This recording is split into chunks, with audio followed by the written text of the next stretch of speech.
ilustración, podríamos decir, del espíritu de pobreza. Qué difícil será para los ricos entrar en el reino de Dios.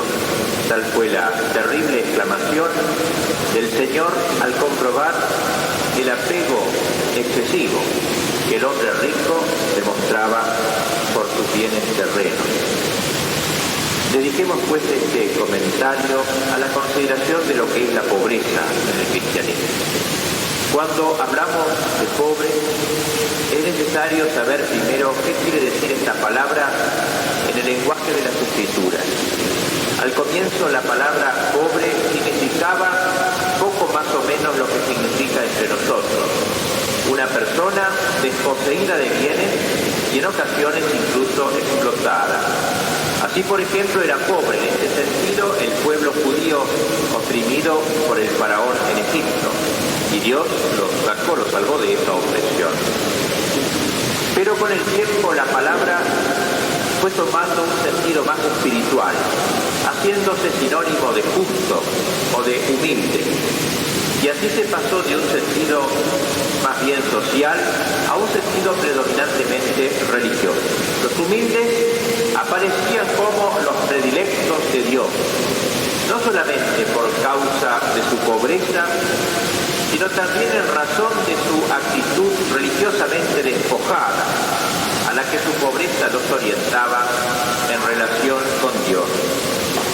Los que buscaban a Dios, los que a Él se dirigían con espíritu sencillo, esos eran los pequeños, esos eran los pobres, los humildes. Aquellos que, según dice Jeremías, ponían su fe en el Señor, precisamente porque en el Señor tenían su única esperanza y no en los hombres, su única esperanza. Pobre era aquel que se sometía pues con simplicidad a la voluntad divina. Claro que a ello lo inclinaba el saberse sin recursos. Por no tener bienes en la tierra, el pobre se sentía proclive a apoyarse en solo Dios, su única esperanza. Tal fue lo que el Antiguo Testamento nos enseña acerca de la pobreza.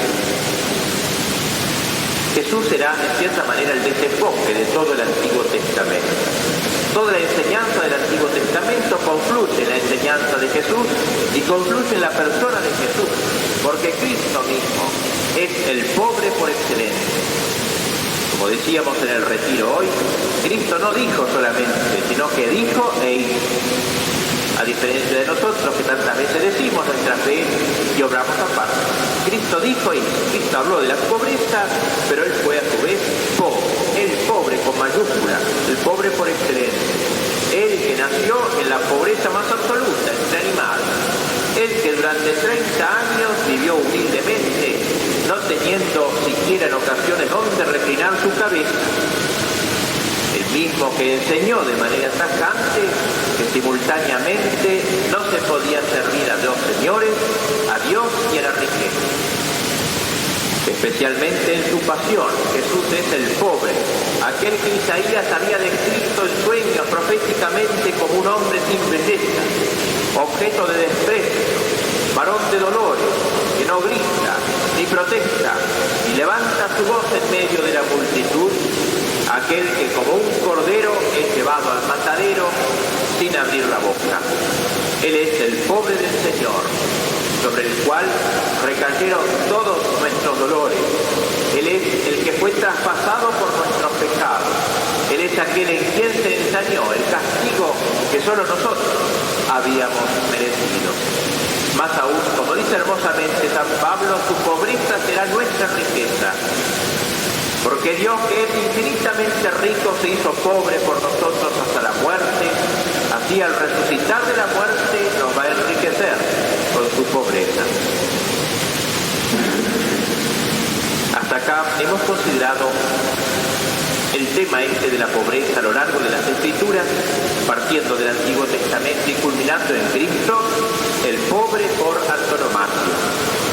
Pero la cosa no acaba acá, porque también a nosotros Dios nos exige el desprendimiento de las riquezas, nos exige el desprendimiento propio de la pobreza y al parecer nos lo exige como si fuera necesario para la misma salvación.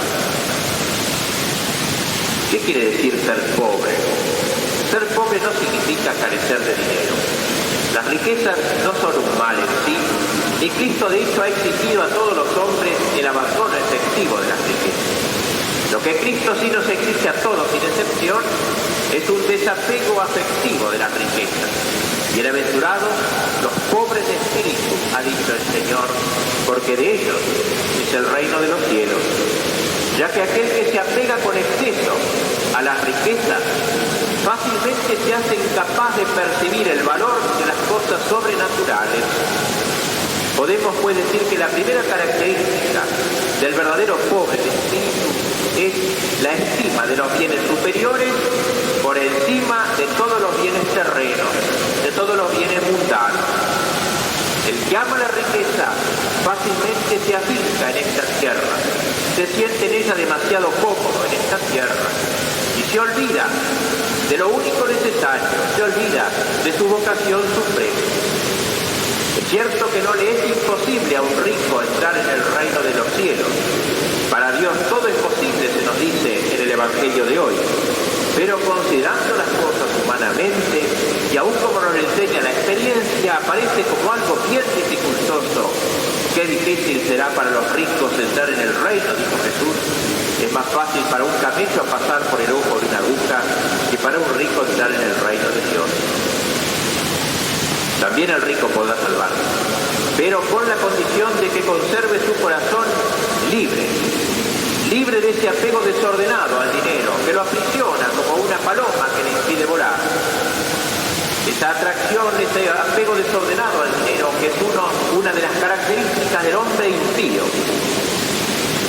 Deberá pues guardarse de toda avaricia, reconociendo lo poco que valen las efímeras riquezas humanas, tratando más bien de hacerse rico, pero a los ojos de Dios. Porque el reino de Dios no ha sido hecho para los que tienen almas viles, almas de esclavos, almas de personas que se atan al dólar. ¿Quiénes son estos esclavos? Los que se someten a las cosas, los que ponen sus cosas por encima de Dios, los que se fabrican ídolos y se arrodillan delante de ellos. Las verdaderas riquezas, amados hermanos, no son los bienes terrenos.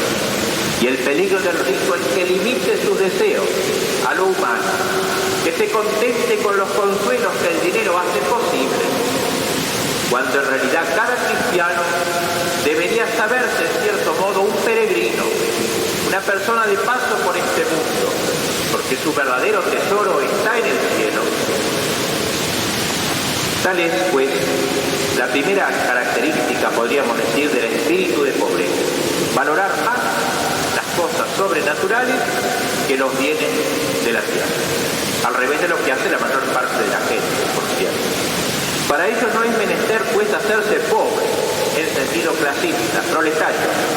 Puede ser uno millonario, rico en dinero, pero realmente desprendido, pobre en espíritu. Puede uno, por el contrario, ser proletario, pobre en dinero, pero rico de espíritu, ávido de ganancias. Tenemos por padre Abraham. Humilde es aquel que no se glorifica en sí mismo, sino que se gloría en el Señor. El mundo moderno está lejos de esta actitud. Es un mundo que no espera la salvación de lo alto.